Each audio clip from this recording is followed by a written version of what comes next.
And today he's going to give us an update on Kawasaki disease. Ernest? Thank you, Joe. So this time of year, we're right in the middle of Kawasaki season, supposedly. And so I thought it was a good time to refresh your memory and give you a few updates about Kawasaki's disease. Somebody asked me if this was my motorcycle. I've been on a motorcycle about 3 times. My brother has one, and he was just in the hospital for a week after having a wreck on his motorcycle in Florida. We had a patient when I was a fellow whose dad was a biker, and this kid was the cutest kid you ever saw. He was 4 years old. He came in his motorcycle boots, his leather jacket, his T-shirt rolled up. His name was Harley Davidson, Easy Rider Wheeler. So, quite appropriate. I really have no conflict of interest or any financial connections to any of this and any of the drugs used. So some people think all you need to know about Kawasaki's disease comes out of this book, Zen and the Art of Motorcycle Maintenance. Dr. Bocchini will remember this. Diane, you probably were a little too young. This was the big Zen book of college years for man searching for himself and his place in the universe. It has nothing to do with Kawasaki's disease.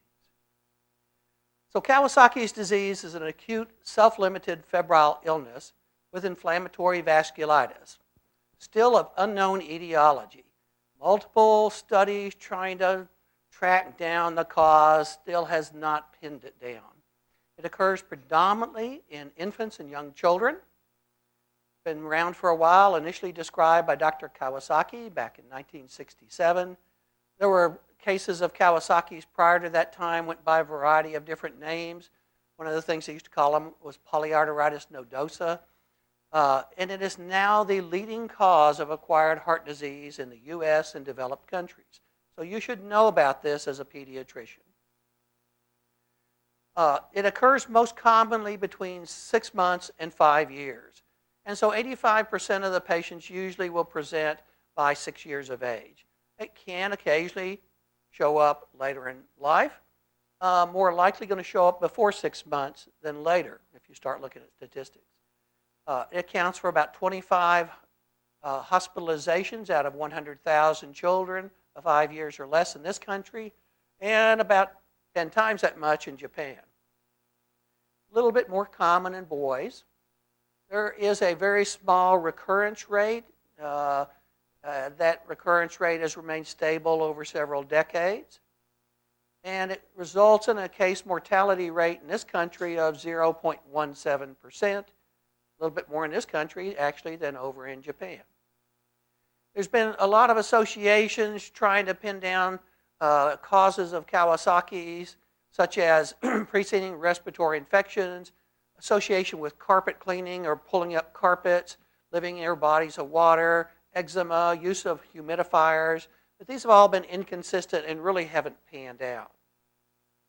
It's seen worldwide, but there are some areas that are hotbeds, other areas that have outbreaks of Kawasaki's. And you can see here, of course, in part of the Asian countries here, when this is reported, they probably are not reporting and gaining those statistics. It's probably more common in those countries. But Japan and South Korea, of course. And in this country, it tends to be seen throughout North America, but there are little hotbeds in areas where there's larger Asian populations, Hawaii, the West Coast, Vancouver, etc. Recent study out of Western Australia looked at the annual incidence, and they looked at the incidence in age, those less than 5 and those over 5. And I think you want to see here that since it was initially diagnosed, it has become more common. And I think that's because of awareness and expansion and education about criteria for making diagnosis. But it is more common in the younger than in the older child. It is seen throughout the year, but tends to be seasonal. It occurs usually in the early winter to late spring, and you can see starting about November, December, and then all the way till about April or May. But we see Kawasaki's during the summer. You can see here the ages that are involved, predilection to the younger age, and even as you look within this period of time up to 5 years, it trends a little bit earlier within that age range. But there are cases that are reported even into adult life. So if we look at some key points about the epidemiology, the cause remains unknown. It occurs in a certain amount of children in North America, resulting in hospitalization. The highest risk rate is in Asian children, particularly Japanese. A little more common in boys, has a little seasonal predilection. Many of the patients have nonspecific symptoms in the preceding week to 10 days before they present with the illness. In Japan, the recurrence rate is 3% with a case fatality rate of less than 0.1%. And studies that have looked at adults find that coronary aneurysms in adults can be seen in about 5% of adults with acute coronary syndrome. So some of these patients are missed and don't present until later on when they actually have the complications from the long-term involvement. And then they go back retrospectively and realize it was probably Kawasaki's. The cause of Kawasaki's disease remains unknown. It's felt to be an immunologic reaction that's triggered in genetically predisposed or susceptible hosts to some sort of exposure to an environmental trigger or infectious etiology. A more recent study suggested that large tropospheric winds in the upper atmosphere from the Orient, from China, Japan, moving from east to west, has been implicated in looking at the development of Kawasaki outbreaks.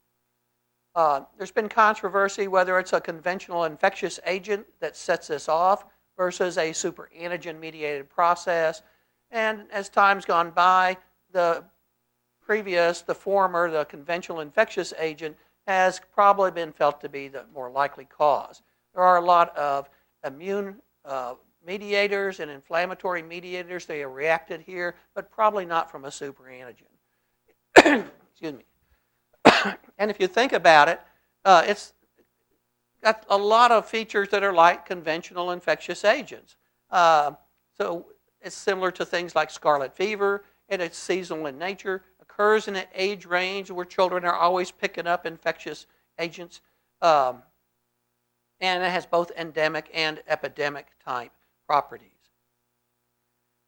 So a study out of the National Academy of Science in 2014 looked at this, and basically they're looking at wind and ocean currents and feel that these currents over in Japan and China, which move across the world from the east to the west, bring us over to the west coast, and seen outbreaks along the west coast following a specific time of outbreaks over in Asia. I don't know how this explains how it gets down to Argentina, but you can see some of the currents might catch down to Australia and things. But this is one of the recent things that's thought to be potentially involved with Kawasaki's disease. So if you start thinking about the differential diagnosis and the presentation of Kawasaki's, you ought to really consider it in any infant who's less than 6 months who has prolonged fever and irritability, or unexplained aseptic meningitis. Infants and children with prolonged fever and unexplained or culture-negative shock. There is actually what's called a Kawasaki's disease shock syndrome. Makes up about 5% of patients with Kawasaki's.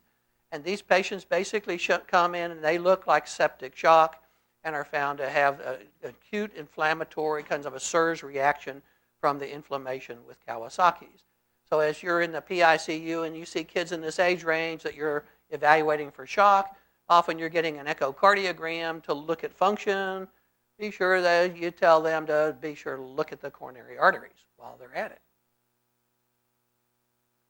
Infants with prolonged fever and cervical adenopathy that don't respond to antibiotics ought to be considered. And infants with prolonged fever with a retropharyngeal inflammatory pustular phlegmon that doesn't respond to antibiotics. You ought to keep in the back of your mind, could this be Kawasaki's? The differential is fairly broad, includes a lot of things. Viral infections, adenovirus is probably the one that most people think of that might have similar type features. For many years, because of the skin changes, it was thought to be related to staph or strep type disorders, but that has not panned out. They have kind of immune inflammatory reactions, like you might see with a drug hypersensitivity or Stevens-Johnson's. Rickettsial and other type of organisms can give similar type findings, systemic JIA. And back when we used to use mercury thermometers, a mercury hypersensitivity reaction, or what's called acrodynia. I've never seen it, but I think that's taken off the differential list because we no longer have mercury thermometers. And when we were kids, it was great to take a mercury thermometer, break it, and you'd roll the mercury around in your hand. It was neat. I mean, the physical properties of liquid mercury just enhanced, make kids go wild. Of course, we were probably getting sick and didn't know it. So the diagnostic criteria has maintained the same for several decades now. You should have fever for at least 5 days and 4 of the following principal features, including extremity changes, polymorphous exanthem, bulbar conjunctival injection, oral and mucosal membrane changes, and cervical lymphadenopathy. And so this is just a picture showing the whole spectrum of those changes that you look at, including showing down here some of the aneurysm formation that develops in the coronaries and in some of the systemic vessels. The rashes generally appears fairly early. It's usually an erythematous macular or macular-papular rash. And you can have any kind of rash. You can have urticarial rashes and a variety of rashes. The one thing to keep in mind is you don't see vesicular rashes and bullae with Kawasaki. So if you see that, you probably ought to lean away from that as a diagnosis. The mucous membrane changes include erythema and injection of the oral mucosa. These kids often have these red, cracked, often bleeding lips. They get a strawberry tongue. The other thing to keep in mind is you don't see ulcerations. You start to see ulcerations in these kids with fever. You think of herp angina, herpetic lesions, Kawasaki disease, and things like that. They can have erythema and edema of the hands and feet. They sometimes can be indurated and painful. And later on in the course, they will tend to desquamate. And they have typically periungual desquamation. Sometimes as they desquamate, they change the nail bed, and you get these transverse grooves called bowlines. The other place you see desquamation is those babies that are usually around a year, a little less than a year, up to 2 years, who get perineal or diaper area rashes, and they tend to desquamate in there a lot of times. The conjunctival injection is usually bilateral. You don't have pus draining out. It's not exudative or painful. And so here you can see the typical manifestations and kind of a time-wise of what's going to present. And so the fever is the most frequent thing that people see. And you see the mucous membrane changes and lymphadenopathy early on. And that may be followed later on by the things that help us to pinpoint Kawasaki's. The problem is the thrombocytosis that you see may be a late finding. So that lab doesn't help you sometimes early in the course. The development of aneurysms you need to be aware of is usually in the subacute phase between about 2 to 6 weeks. They may have early myocardial changes, function changes, pericardial effusions, but the aneurysm formation often presents after you see the patient initially. A variety of systems are involved with Kawasaki's. You can see here listed a variety of different systems. They can have arthralgias and arthritis. If you do joint taps, they'll see pleomorphism within the fluid, but there's no organisms. You can have gastrointestinal. They can actually show up with acute GI type symptoms of abdominal pain, diarrhea. Interestingly, they can have hydrops of the gallbladder or swelling of the gallbladder with sludge sitting in there. They get elevated hepatic enzymes. They can have pancreatitis. Almost every kid with Kawasaki's is quite irritable and fussy. You know, if you can sit there in front of them and do a good exam without them hollering or climbing the wall, well, you ought to rethink your diagnosis. It may be something else. But these kids just are extremely fussy. Some of that may be that they have an aseptic meningitis and have CNS type findings, but we don't tap them frequently when we make the diagnosis, and there might be cells there, but we just don't tap them to find out. They can have neurosensory hearing loss. They can get a sterile pyuria from urethritis or myotitis.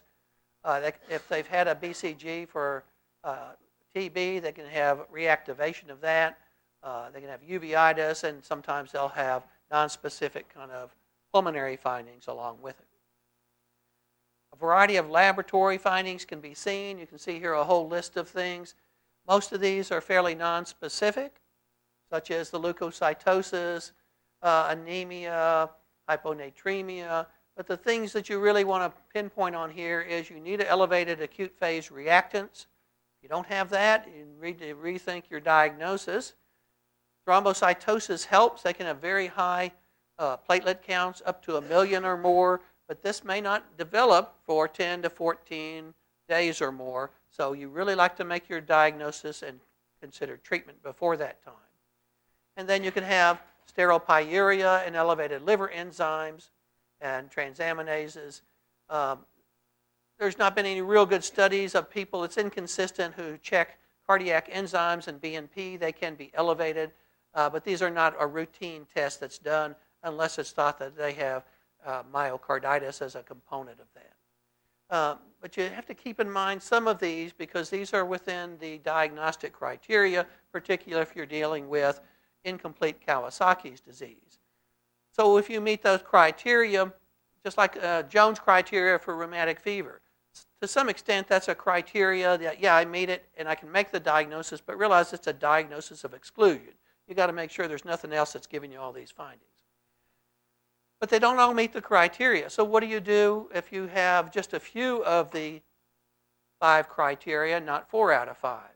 Well, Jane Newberger and the group sat down and gave us this nice cascade effect here to help with the diagnosis of the incomplete patient with Kawasaki's.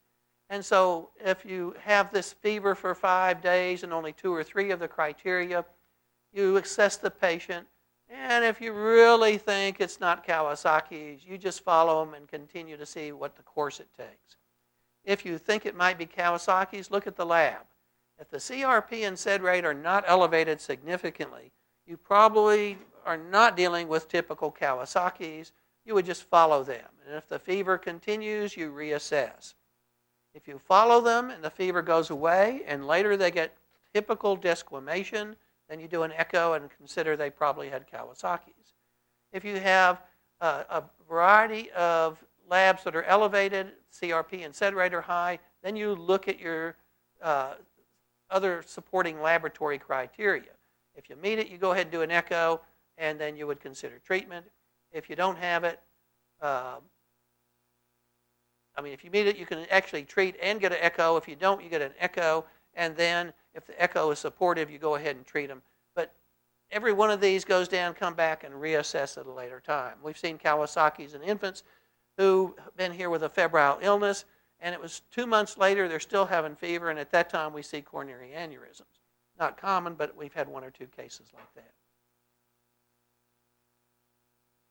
that. This is another algorithm, a little bit simpler. So if you get it incomplete, you assess the laboratory tests here. If these are low, probably evaluate, get a Kawasaki's expert like Dr. Bocchini and Vancheri involved. Get an echocardiogram as part of the evaluation. If they're high and you have these types of things, you probably have Kawasaki's and you need to go ahead and institute treatment. Cardiac involvement can be a variety of things. You can have inflammatory myocarditis, pericarditis, you can have valvulitis, but the pathognomonic feature is the presence of coronary artery aneurysms. The early inflammatory changes may precede the development of aneurysms. And so that might be in the first week or so, or the aneurysm may not be out there for 3 to 4 weeks. You see that myocarditis is reported fairly highly and resolves with anti-inflammatory treatment. Some of the Japanese literature would say they all get myocarditis if they start looking at duration of tachycardia that persists beyond the fever and things. But I think most people would say there's a high incidence of some form of myocardial inflammation. You'll see mitral valve insufficiency in about 1 out of 4. That may be evidence of myocardial involvement or valvulitis and inflammation of the valve. Coronary artery aneurysms with a pathognomonic lesion occur in 20 to 30% without treatment. And if you look at some of the newer criteria that are a little bit more ticky, looking at coronaries and coronary dilation, some people say it occurs up to at least 50% of patients. The aneurysm can be saccular. That means that they're round and kind of equal in one view versus the other, lateral and linear. Some may be fusiform or elongated that taper down to a narrower one. And if they're irregular and have skip lesions, that's called ectasia. They most commonly occur in the subacute phase between 1 and 3 to 4 weeks after the illness. There's been a variety of different ways that you define aneurysms. The Japanese say less than 4 millimeter coronaries are small, between 4 and 8 are medium, 8 is large or giant. I think that's the simplest way to look at it. If you follow these patients with aneurysms, a half to maybe up to 2/3 or 3/4 over time will actually regress, and then by imaging, they look like they go away. And this happens usually within a couple, maybe 3 years after the illness occurs. There's a lot of studies looking at those, quote, resolved aneurysms, and even though there's clinically normal coronary lumen diameter, there's a lot of studies that suggest that the lining of the coronaries is really not normal after that.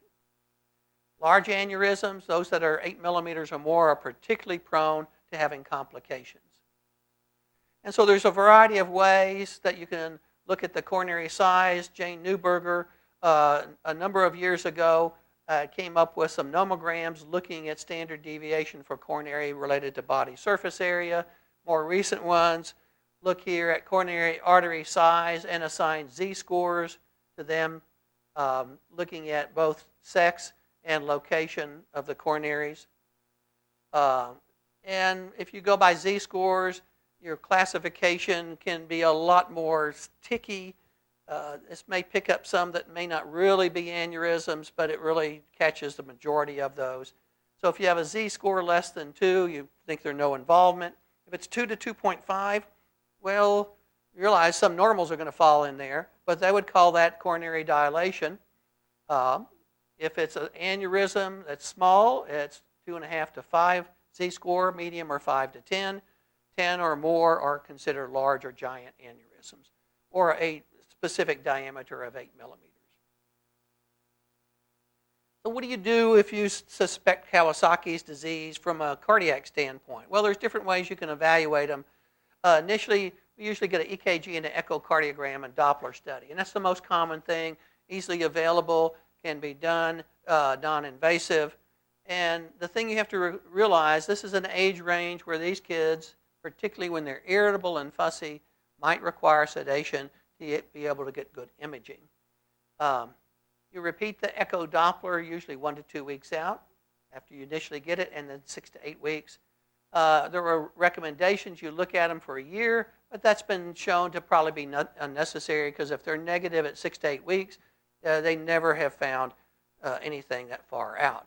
Although, as you'll see from my recommendations for follow-up, they'll still say you can consider a follow-up at a year, but most people would say you really don't need it. I think that's more for reassurance of the family that really they are fine. Intravascular ultrasound can be done, looking at the internal walls for thrombi, wall lesions, and calcification. You can do myocardial scintigraphy, looking for coronary perfusion, changes of ischemia. You can do MR and CT coronary packages to look at these. You can evaluate exercise, and if you're going to do exercise evaluation, probably should be combined with radionuclide myocardial imaging. And then cardiac catheterization is reserved primarily for patients who need intervention or who have giant or complex coronary aneurysms. And they usually are not done acutely. It's usually you wait for them 4 to 6 months out, unless they actually have true ischemia, because the cath itself and the injections can produce the potential thrombogenic within these abnormal vessels. So what are the recommendations for assessment and diagnosis during the acute illness? You ought to have an echo performed when you think of the diagnosis or make the diagnosis. And The thing we have to keep reminding the pediatricians, if you think it's Kawasaki is not a cardiac disease. Kawasaki's is a pediatric disorder. And if you think it's Kawasaki's, yes, you go ahead and order an echo, but you don't have to wait for that echo to institute treatment. You treat them anyway. Yeah, echo is an important part, looking for that involvement. But you don't have to have that in your hand before you give them IVIG. Now, those that are incomplete or suspect and don't meet the criteria, that may be an important adjunct. But realize, even if you see them early and you do your echo, it's most likely going to be negative. And that does not rule out Kawasaki's. Coronary arteries ought to be imaged with quantitative assessment of the lumens and z-scores applied. If they're uncomplicated, you would repeat the echo both 1 to 2 weeks out and 4 to 6 weeks out. Patients who have coronary artery abnormalities may need more frequent echocardiography to evaluate them. Patients who have giant or expanding prominent aneurysms may need more frequent echoes to see if these are expanding. And that's one of the big risk factors, is continued expansion of aneurysms as far as complications and things. And so you might need to look at them twice a week for a while, and then once a week for a month to 2, and then monthly for 3 to 4 months, and to make sure that they're not having anything that would suggest the development of thrombus or that might lead to ischemia. So if you look at the natural history of cardiac involvement, it's kind of variable. You can see here this little roundabout diagram shows that you can get arteritis, which can lead to systemic arterial involvement, and about 1% of Kawasaki's can have aneurysms in other arteries. I've never seen it, but we don't do total body MRIs looking for them. When I see Kawasaki's on follow-up, I always palpate the major arterial areas and see if I feel a pulsatile mass. I might do that. Good abdominal exam. But these are often not big enough to be picked up like that. You'd have to do specific imaging. If they get the coronary arteritis, they may get transient dilatation and early regression.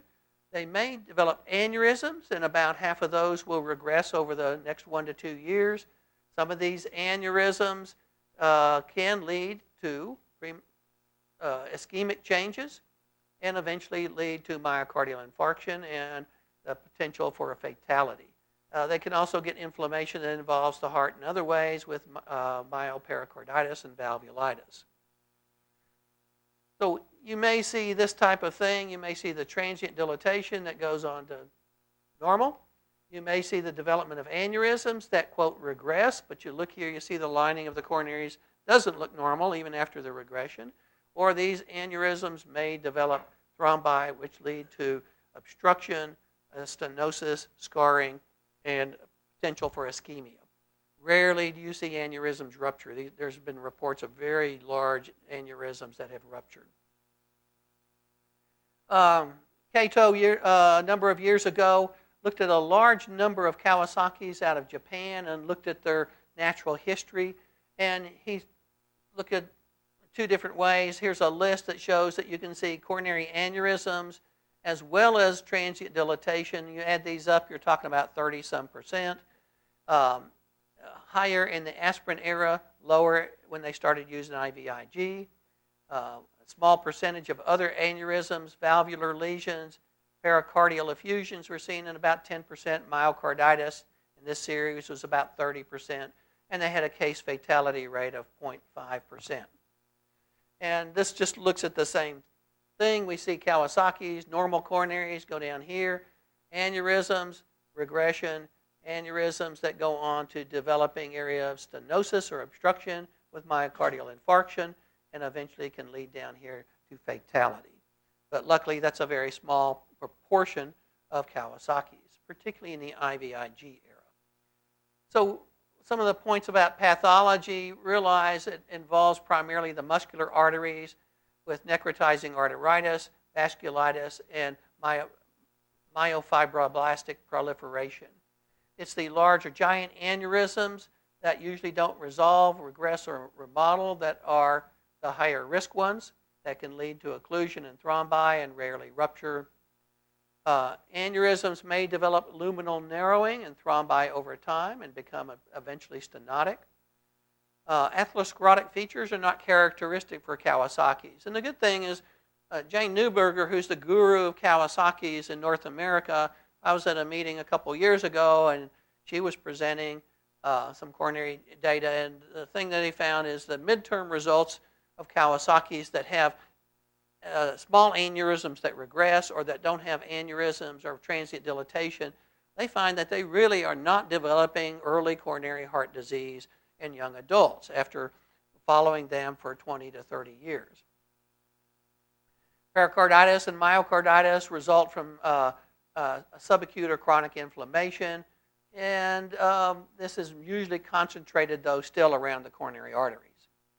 So if we start to look at imaging, here's an echo that shows the aorta. Here's the normal left main, and you can go out here and see the LAD and circumflex, the bifurcation. Here's another patient here's the LAD. Here's the circumflex with a kind of a saccular aneurysm there. Fairly prominent echo findings. Here's an echo finding of the left coronary. You see this big LAD, giant aneurysm. You can do intravascular ultrasound. If you look at the angiogram here, you can see a normal area, an area of stenosis, and an area that kind of goes back to more normal. So even in area 1 with intravascular ultrasound, you see thrombus formation along the wall. You see narrowing and scarring and brightness here where there's narrowing angiographically, and then distal to the narrowing, it looks like a more normal coronary.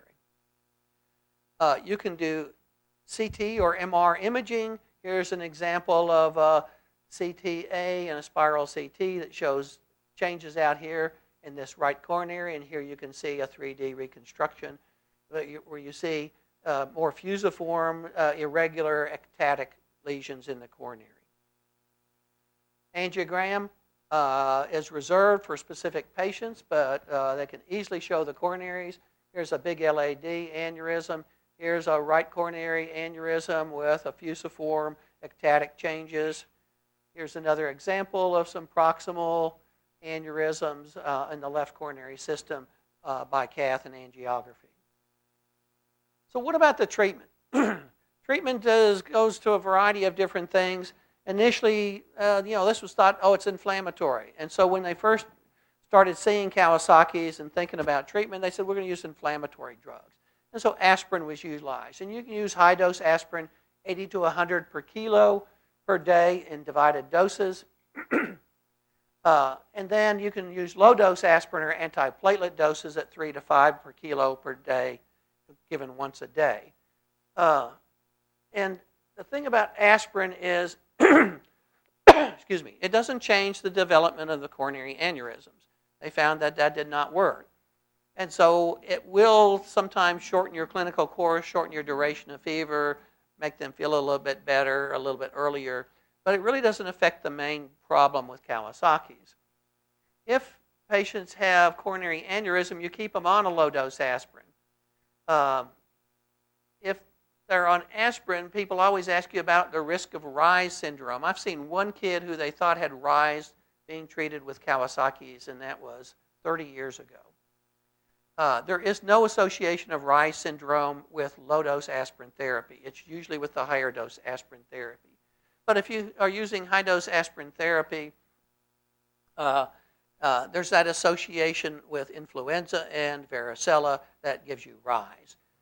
So if I'm on aspirin and I see concomitant influenza, then I might think of other antiplatelet therapy, such as Persantin or something like that.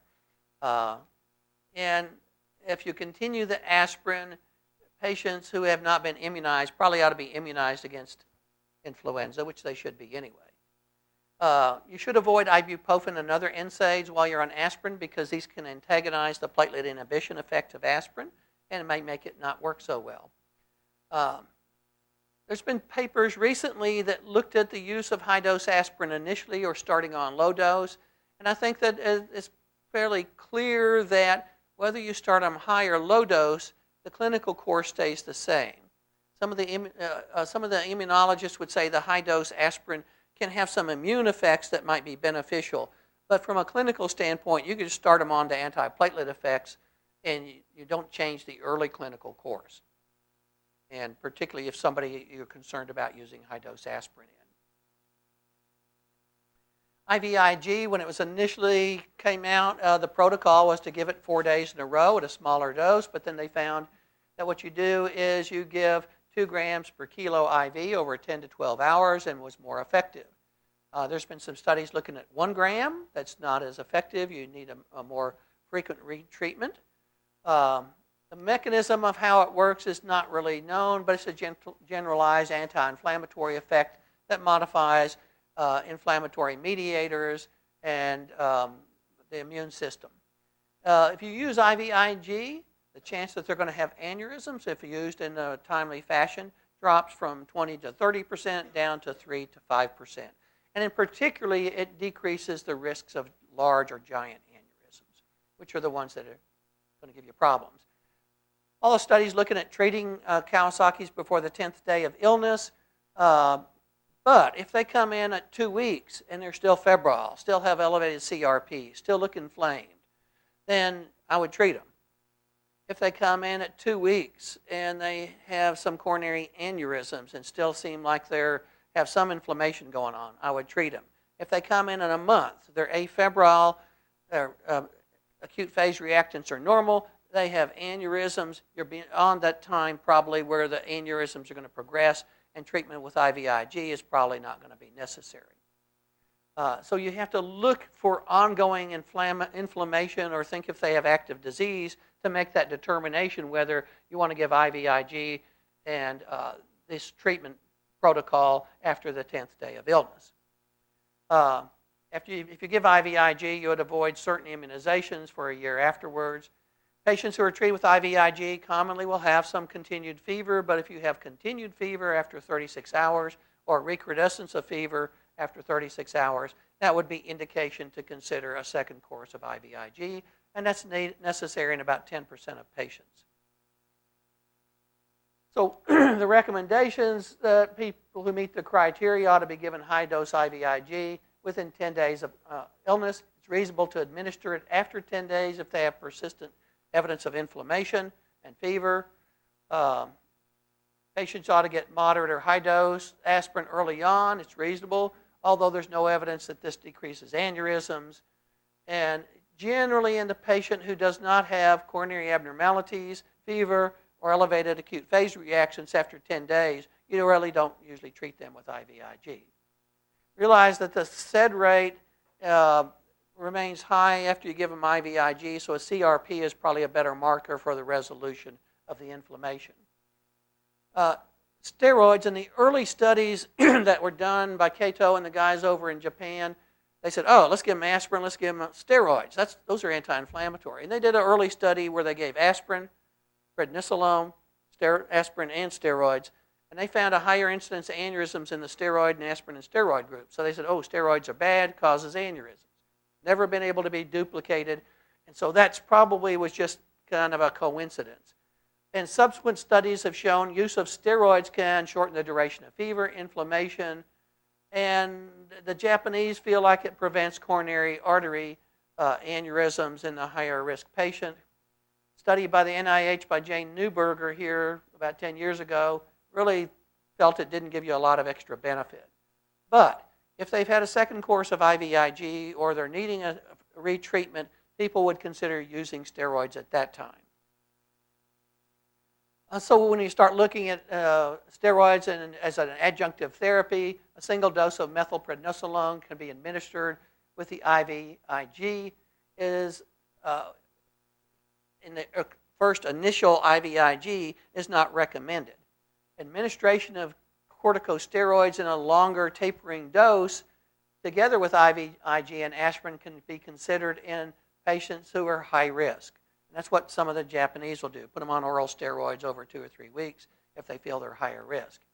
And it's reasonable if you consider a second dose of IVIG with recrudescent to give them a course of steroids at that time. People have used other immune modulators, Infliximab. You can see here Japanese studies suggested there was a benefit in 196 patients in this one study here, but it did not affect the rate of coronary aneurysm development. One thing that was interesting, they found that Of the patients who got IVIG, the ones that got Infliximab had no reaction, and there was about a 10 to 15% IVIG reaction in the other group. So it really probably prevented that reaction.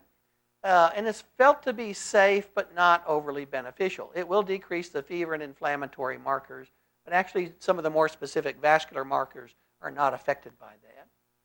So additional therapy for IVIG-resistant patients, it's reasonable to administer a second dose of IVIG, that's a typo, if they have fever beyond 36 hours. You can use high-dose pulse steroids at the second treatment or consider oral steroids over a tapering dose.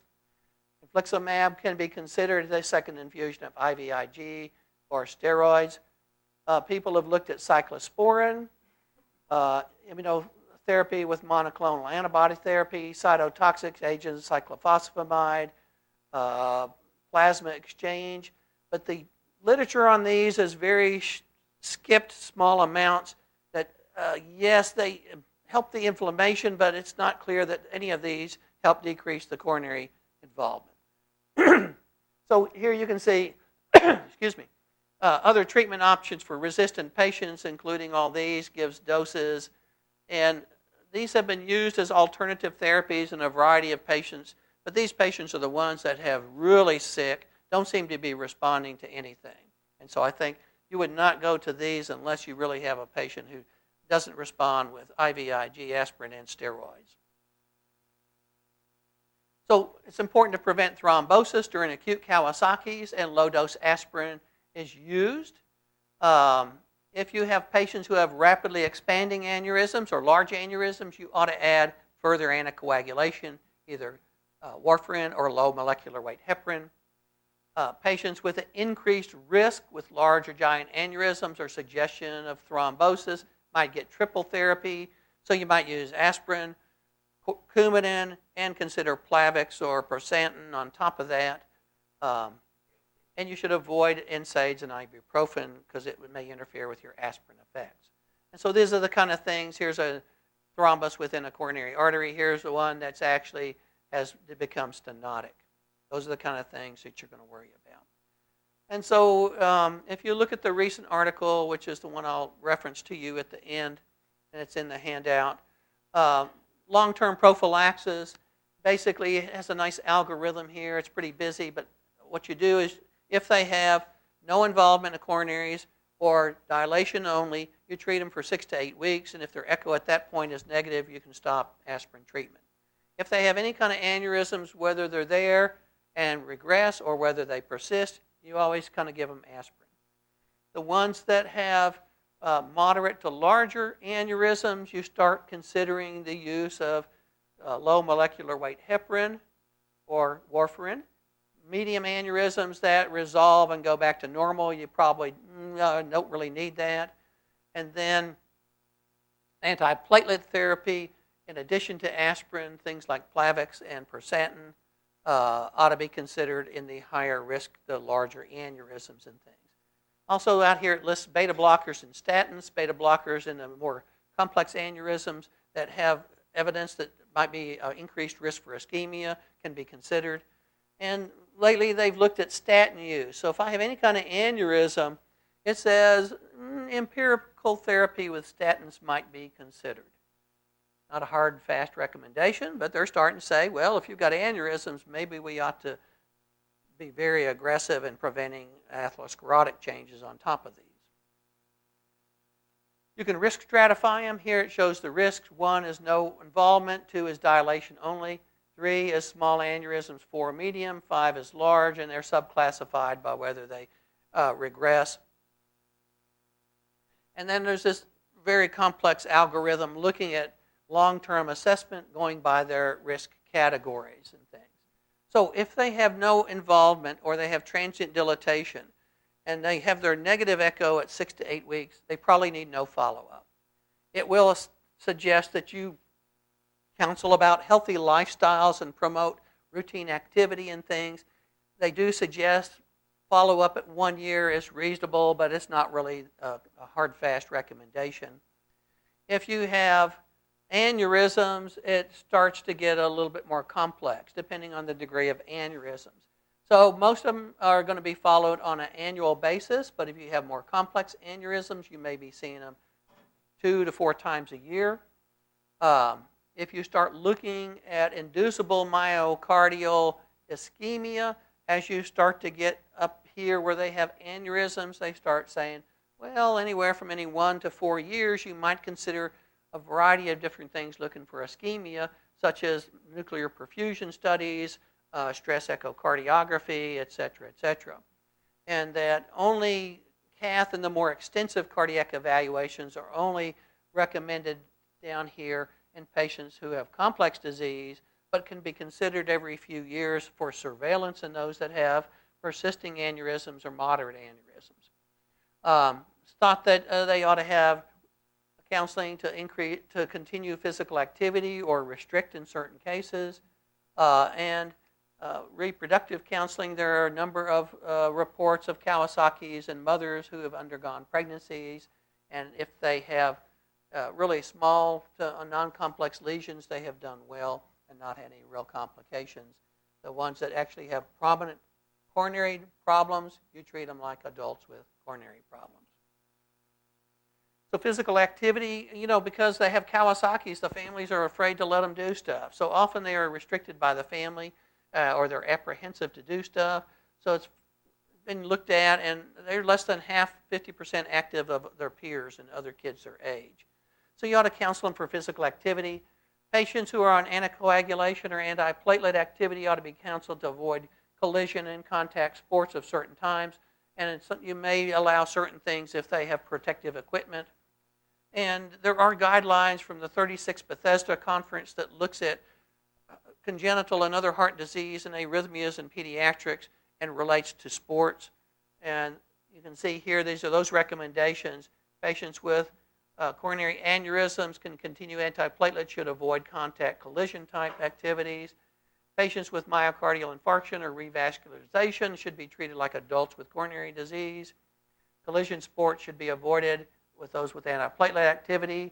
In the absence of exercise-induced ischemia or arrhythmias, it's reasonable to allow the patients to do low to moderate intensity static and dynamic sports with small to moderate aneurysms, but you need ongoing surveillance and routine exercise testing and maybe perfusion testing. Patients with no coronary aneurysms or transient dilation in the convalescent phase ought to be able to participate in sports starting 8 weeks after the illness.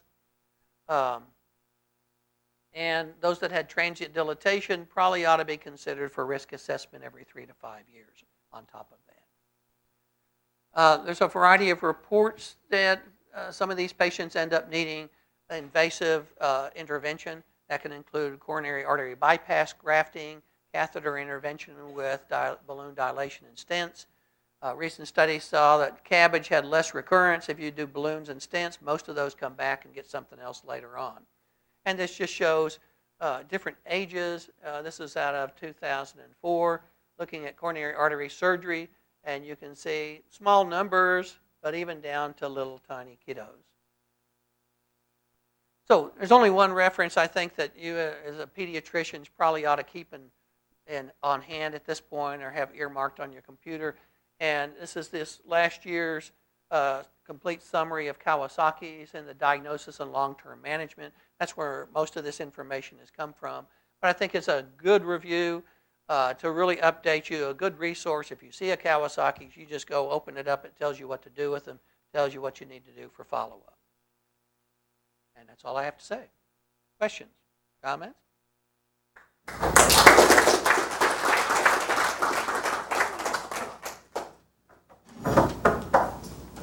Let the good times roll. Kawasaki. Ernie, I saw that on that your last slide. The child that has Kawasaki doesn't have a coronary aneurysm, wants to participate in sports. They get older. It said they can do it, but it said without evidence of any ischemia on testing. So they have to be tested before they... Well, it's recommended that as they begin the second decade, exercise tests should be considered. Okay. So that means if they've never had any coronary things and there's nothing to suggest ischemia by history or on a follow-up. And probably if I had a boy who had Kawasaki's, even if he didn't have any coronaries, if he wanted to play baseball or soccer or football, I would feel better if the doctor did an exercise test and showed that he didn't have anything done. But that's usually, you start looking at that maybe 10 to 12 years of age. And with no involvement, they may not need anything. I think some of that was with transient dilatation. That's that very bottom one, transient dilatation. That's where you would consider testing to make sure they have no ischemic changes. Several slides, different studies showed case fatality rates 0.2, 0.5, somewhere in that range, percentages. And my question is, what's the nature of those fatalities? I think is it the sepsis shock syndrome? I think the sepsis shock syndrome is probably the greatest degree of fatalities that we see.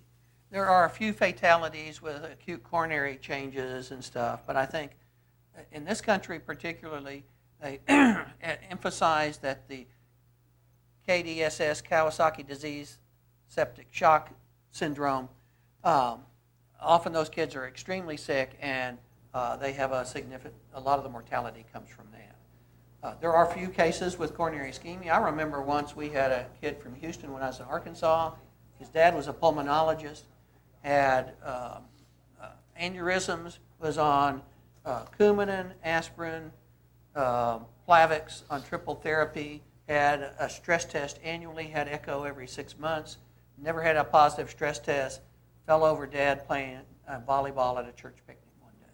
So there are some acute coronary syndromes like that occur. But I think the septic shock is the biggest problem.